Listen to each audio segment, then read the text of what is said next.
Saya. Kalau begini kan lu kayak Erin paling kuat.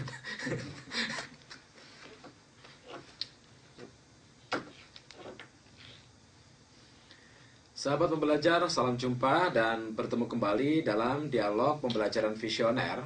Seperti biasa, kita akan mengupas tema-tema penting yang akan kita kaji dalam satu pembelajaran visioner. Tema kita pada kesempatan kali ini adalah pendidikan dan kesejahteraan, dan masih bersama saya, Bapak Dr. Wasis D. Dwiyoko. Semangat pagi, Pak Wasis. Semangat pagi, Mas Darman. Iya, satu tema yang menarik untuk kita bahas, terlepas dari dunia pembelajaran, tapi kita kaitkan dengan yang namanya kesejahteraan. Ada satu hal yang diidam-idamkan bagi setiap orang adalah sejahtera. Nah, ini pendidikan dan kesejahteraan. Keterkaitannya itu terletak di mana ini, Pak? Keterkaitannya itu sangat erat karena melalui orang-orang yang terdidiklah sebenarnya bangsa itu menjadi lebih maju. Dengan lebih maju maka menjadi lebih sejahtera. Misalnya Jepang pada awal Perang Dunia Kedua dengan kekalahannya itu, dengan dibomnya Hiroshima dan Nagasaki, maka kaisarnya itu bertanya kepada para bawahannya, dia bilang, kita masih punya guru berapa? Artinya bahwa dengan punya guru berapa itu artinya bahwa kita masih bisa mendidik lagi orang yang bisa dibangkitkan gitu. Lalu kita bisa lihat sekarang tuh kemajuan Jepang yang luar biasa. Sebenarnya kan kalau dianggap startnya kan sama dengan kita. Ya, tahun 45, Pak. Tahun 45-an gitu. Dan kita waktu itu tidak berpikir gurunya tinggal berapa. Gurunya punya berapa gitu. Dan kita, saya kira kita juga dimerdekakan, walaupun kemerdekaan kita itu Soekarno itu sebagai pencetusnya aja, tetapi bagaimanapun seorang Soekarno adalah seorang yang berpendidikan tinggi pada saat itu gitu. Akhirnya dia mampu memerdekakan kita gitu. Sehingga dengan merdeka itu banyak sarjana yang sudah dihasilkan sekarang dalam waktu sekian puluh tahun, ke 60 tahun lebih, hampir 70 tahun kita sekarang sudah banyak sarjana, banyak orang-orang yang terdidik, dan mungkin menjadi lebih baik dibandingkan dengan pada zaman sebelum kemerdekaan gitu ya. Ini saya ada contoh, misalnya begini, contoh yang sederhana. Dalam sebuah keluarga petani misalnya, tinggal punya tanah itu 0,5 hektar. Betul. Anaknya 5. Nah, yang 0,5 hektar itu untuk anak yang pertama disewakan dulu tanahnya. Ya. Tetapi tidak cukup ternyata gitu. Akhirnya dia harus nyekolahkan yang kedua. Karena tidak cukup, nggak mungkin lagi disewakan. Akhirnya dia jual. Dengan harapan apa? Anaknya bisa kuliah lebih baik, dan nanti bisa gendong indit adiknya, membiayai adiknya. Ya, berharap begitu. Dengan dia lulus sarjana, maka dia bisa bekerja dengan baik. Ada dua hal yang berkaitan dengan kesejahteraan ini. Jadi dengan melalui pendidikan itu ada dua kesejahteraan. Yang pertama adalah sejahtera yang nanti ada nilai finansialnya. Ya tentu penghasilannya lebih tinggi gitu. Nah, ada juga sejahtera batinnya. Jadi sejahtera batinnya. Banyak orang yang taruhlah rohaniwan gitu ya, dengan pendidikannya yang lebih baik, dengan belajar yang lebih banyak, dia walaupun mungkin tidak punya uang, tapi dia lebih sejahtera. Jadi bisa dua sisi ini.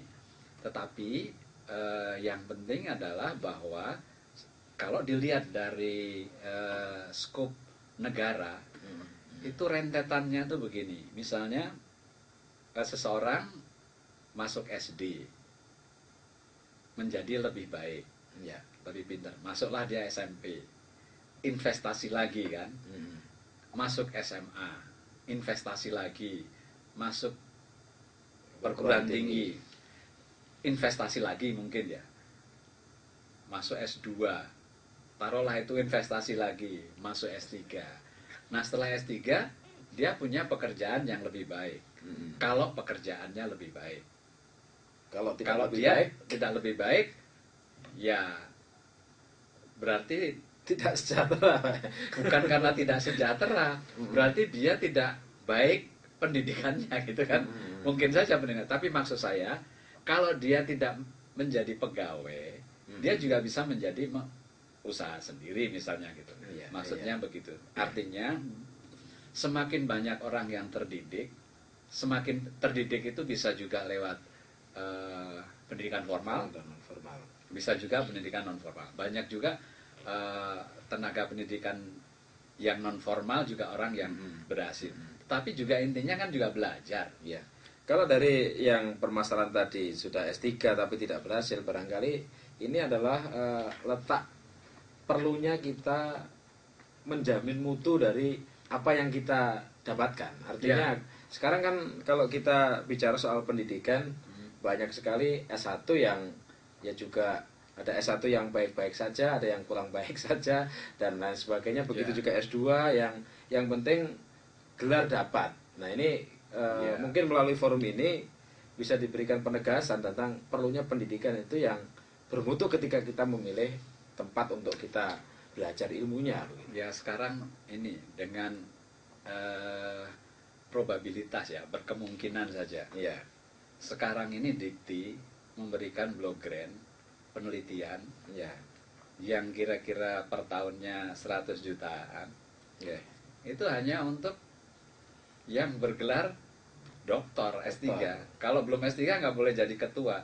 Jadi kan berkemungkinan menjadi lebih sejahtera, walaupun mungkin lebih sejahteranya itu dari hak honornya, bukan berarti bahwa 100 juta itu dipakai semua untuk dia gitu.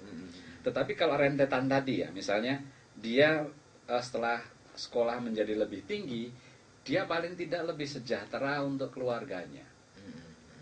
Jika keluarganya lebih sejahtera, maka kalau penghasilannya lebih baik dan lebih tinggi, kan ada pajak kepada negara. Ya. Karena ada pajak kepada negara, itulah sebenarnya rentetan bahwa pendidikan itu atau hasil belajar itu mampu untuk meningkatkan kesejahteraan bangsa.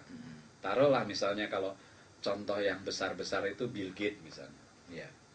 Bill Gates mungkin pendidikannya tidak selesai Tidak sarjana. selesai. Tapi dia kan sebenarnya belajar sesuatu, bahwa belajar yang tidak formal, belajar tentang komputer itu. Oprah Winfrey juga tidak selesai kuliahnya. Tidak selesai kuliahnya misalnya. Tetapi kekayaan Bill Gates itu berapa? 500 triliun. Kalau 500 triliun itu berarti pajak kepada negara berapa? Michael Jackson misalnya. Ya. Bahkan Michael Jackson dia belajar tentang seni tentu. Walaupun mungkin pendidikannya tidak terlalu tinggi, tetapi kan dia juga belajar. Jadi bukan hanya karena pendidikannya, tapi maksudnya melalui pendidikan itu dia belajar. Bahkan seperti Michael Jackson, bukan hanya pada saat hidup saja dia berpenghasilan dan negara mendapatkan uang, sudah meninggal pun itu keluarganya masih bisa dapat penghasilan bukan hanya warisan dari hartanya, tapi royalti. Pada saat setelah dia meninggal, ada lagu-lagunya direkam lagi, maka keluarganya dapat royalti dari lagu-lagu yang direkam, dan negara dapat pajak dari itu gitu. Ya.